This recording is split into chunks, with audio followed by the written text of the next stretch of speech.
बाप रे बाप, कोई इतना कैसे गिर सकता है? बहुत भारी तंत्र हुआ है इस पर। देखो, सत्य को स्वीकार करो। तभी बिंदिया की मौसी ने चिल्लाते हुए कहा, तंत्र का प्रयोग किया है किसी ने हमारी बेटी पर। तंत्र का, सुन रहे हैं सब? तंत्र।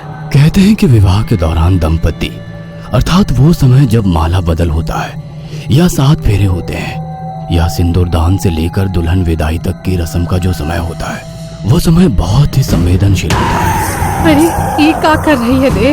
हे बिंदिया, हमार बिटिया, ये ना कर।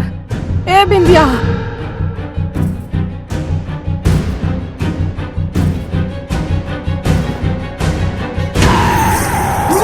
इस कहानी के लेखक हैं विजेंद्र कुमार कर्ण। इन 10 दिनों में बिंदिया हड्डियों का ढांचा बनकर रह गई थी। पंकज हर दिन उससे मिलने आता, उसे दूर से देखता और चला जाता। इस बीच उसके घर में भी बात होने लगी थी कि बिंदिया पागल हो गई है। पंकज को दूसरी लड़की के बारे में सोचना चाहिए, लेकिन सच्चा प्यार बहुत जिद्दी होता है, बहुत ही जिद्दी। उसे बिंदिया को ठीक होते देखना था। उसे एक बार फिर से उसका हाथ पकड़कर उसके साथ घूमना था और उससे धूमधाम से शादी करनी थी। कितनी मुश्किल से उसने अपने घर वालों को बिंदिया से शादी करने के लिए मनाया था। पंकज का मन बहुत अशांत हो गया था। बिंदिया की दोस्त दीपा ने उसे कई बार फूट फूट कर रोते देखा था। दीपा खुद भी बहुत परेशान थी। पंकज, हिम्मत रखो, बिंदिया जरूर ठीक हो जाएगी। उसे ठीक होना ही होगा, तुम्हारे लिए, हमरे लिए। 1 महीने बीत गए। बिंदिया अब जिंदा लाश बन गई थी। इस बीच पंकज उसे ठीक करने के लिए हर वो जतन करता रहा जो वो कर सकता था, चाहे वो नए डॉक्टर हो या कुछ और। इस क्रम में वो एक अघोरी से मिला। जलती चिताओं के पास शमशान में उस अघोरी का आशियाना था। जब पहली बार पंकज उस अघोरी से मिला था तो वो अपने दोनों पैरों को ऊपर कर शीर्षासन की अवस्था में आंखें बंद कर कोई मंत्र जाप कर रहा था। उसका पूरा शरीर भस्म से ढका हुआ था। पंकज ने उस अघोरी के बारे में सुन रखा था कि उसके पास कई सारी सिद्धियां हैं। पूरे 1 सप्ताह वो उस अघोरी के पास जाता रहा, लेकिन वो अघोरी उसी अवस्था में रहा। एक दिन उसने भी ठान लिया कि जब तक कि वो उस अघोरी से बात ना करे वो घर नहीं आएगा। पूरे 48 घंटे वो उसी शमशान में भूखे प्यासे रहा। फिर एक दिन, बहुत ही जिद्दी है रे तू, बहुत ही जिद्दी है। सुन, अपनी प्रियतमा के बाल काट कर लाने होंगे तुझे जब वो गहरी नींद में हो। और ये शमशान की मिट्टी है ना, इसे उसके तकिए के नीचे रख देना बिना उसे बताए। जब तुम उसका बाल लाओगे तो फिर ये मिट्टी भी मेरे पास लेते आना। तुझे सब पता चल जाएगा किसने तंत्र किया है तेरी प्रियतमा पर। और हाँ, किसी को भी नहीं पता चलना चाहिए कि तू क्या करने वाला है। अघोरी ने जो कहा था पंकज ने वही किया। इस काम के लिए भी उसे काफी मशक्कत भी करनी पड़ी। बिंदिया के घर वालों को उसने किसी तरह मनाया कि वो एक रात बिंदिया के साथ रहना चाहता है। अघोरी के कहे अनुसार आधी रात को उसने उसके बाल काटे। जब वो उसके बाल काट रहा था तो उसकी आंखों में आंसू थे। ये सब हम इसलिए कर रहे हैं कि तुम ठीक हो जाओ और हमको ये पता चल जाए कि वो कौन है जिसने हमारी बिंदिया का ऐसा हाल तंत्र के द्वारा किया है। अगले दिन सुबह होने और बिंदिया के जागने के पहले उसने शमशान की मिट्टी उसके तकिए के नीचे से निकाली और शमशान की ओर चल पड़ा। काफी देर तक उन बालों और मिट्टी को अपने हाथ में लेकर वो अघोरी कुछ कुछ बड़बड़ाता रहा। अरे बाप रे बाप, कोई इतना कैसे गिर सकता है? बहुत भारी तंत्र हुआ है इस पर, बहुत भारी। इस लड़के के शरीर के किसी भाग का इस्तेमाल हुआ है इस तंत्र के लिए। शायद उसके बालों का। तंत्र का ये सबसे विभत्स रूप है। वो बच्ची नहीं बचेगी, नहीं बचेगी। ऐसा काहे कह रहे हैं आप? ऐसा मत कहिए। देखो, सत्य को स्वीकार करो, और सत्य यही है कि वो तो शादी के दिन ही मर गई थी। वो जिसे तुम जिंदा देख रहे हो ना, वो तुम्हारी प्रियतमा नहीं है। ये तो वो आत्मा है जो उस पर छोड़ा गया है। वो आत्मा कुछ दिनों तक उसके साथ है, फिर वो चली जाएगी हमेशा के लिए। क्योंकि तंत्रों के द्वारा जब हम किसी आत्मा को बुलाते हैं तो उसका भी एक निश्चित समय होता है हमारे पास रहने का। उसके पहले उसे वापस नहीं भेजा जा सकता है। दिव्या, दिव्या कौन है? दिव्या काहे का किया वो तो बिंदिया की सबसे अच्छी दोस्त है। हम सब साथ ही पढ़े हैं, एक ही कॉलेज में। दिव्या पंकज को बहुत पसंद करती थी। पंकज और दिव्या अच्छे दोस्त भी थे। ये दिव्या ही थी जिसने सबसे पहले पंकज और बिंदिया को इंट्रोड्यूस करवाया था। और इस पहली मुलाकात में ही कुछ बहुत गहरा संबंध दिव्या और पंकज के बीच बन गया था। पहली मुलाकात का वो सफर हर दिन की मुलाकात में बदल गया। थोड़ी देर की बातचीत रात भर के चैट में बदल गई और फिर दोनों ने फैसला कर लिया कि जीना साथ और मरना साथ है। जब ये बात उसने पहली बार दिव्या को बताई तो दिव्या ने कहा, अरे क्या बात है, तेरे चेहरे का रंग काहे बदल गया रे? तू खुश नहीं है का? हम दोनों के रिश्ते से पगली है का? हम काहे नहीं खुश होंगे?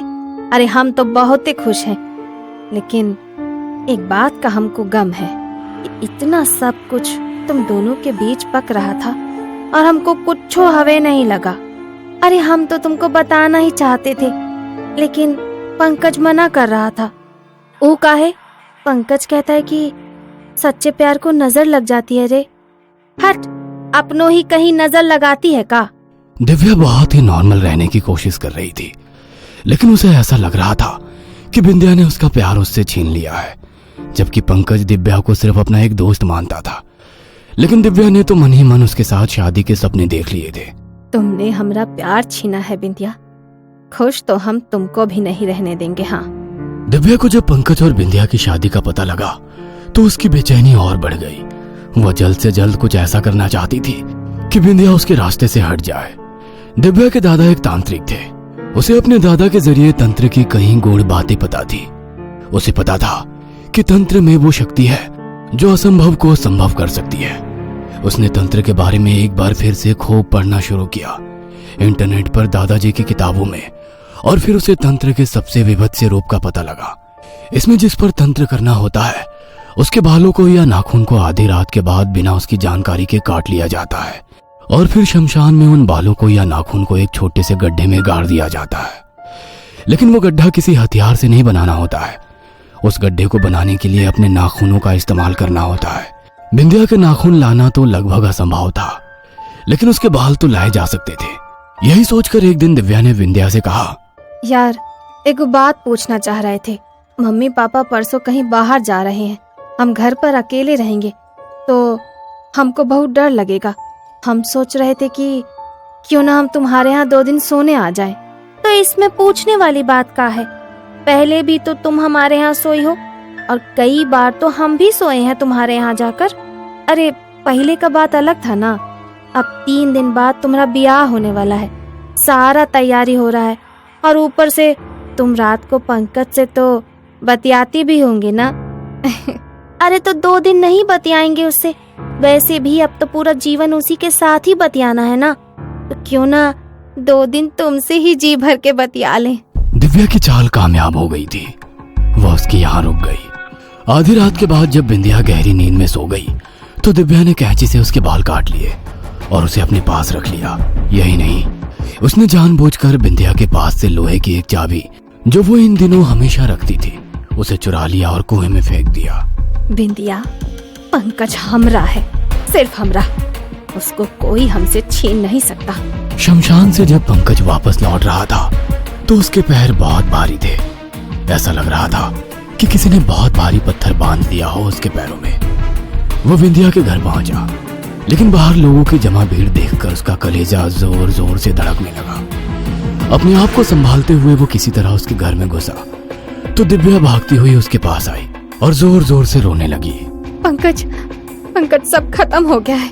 बिंदिया मर गई हम लोगों की बिंदिया मर गई।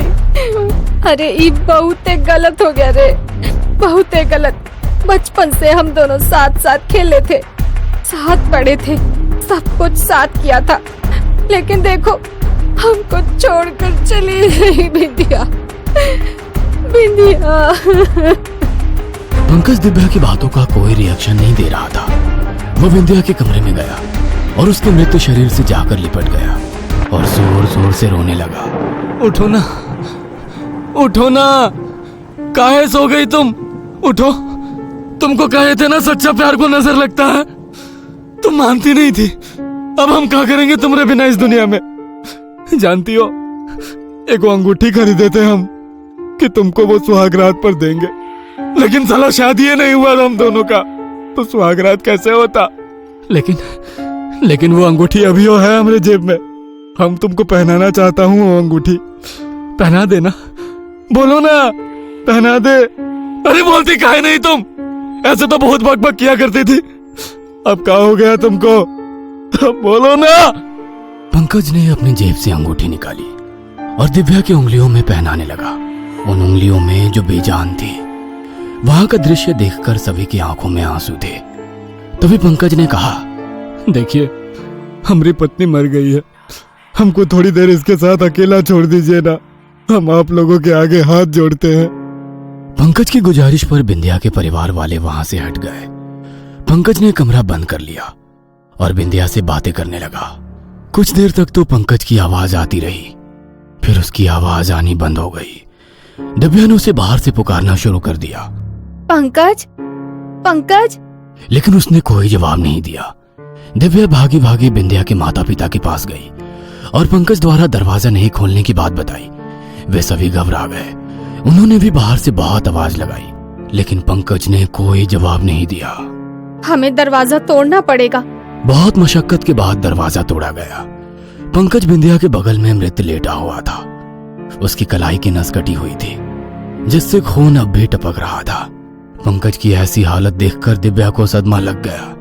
पंकज और बिंदिया को मरे हुए 6 महीने हो गए हैं। दिव्या मेंटल असाइलम में है और कभी कभी जोरों से चिल्लाती है, पंकज, पंकज, पंकज, पंकज, पंकज, पंकज।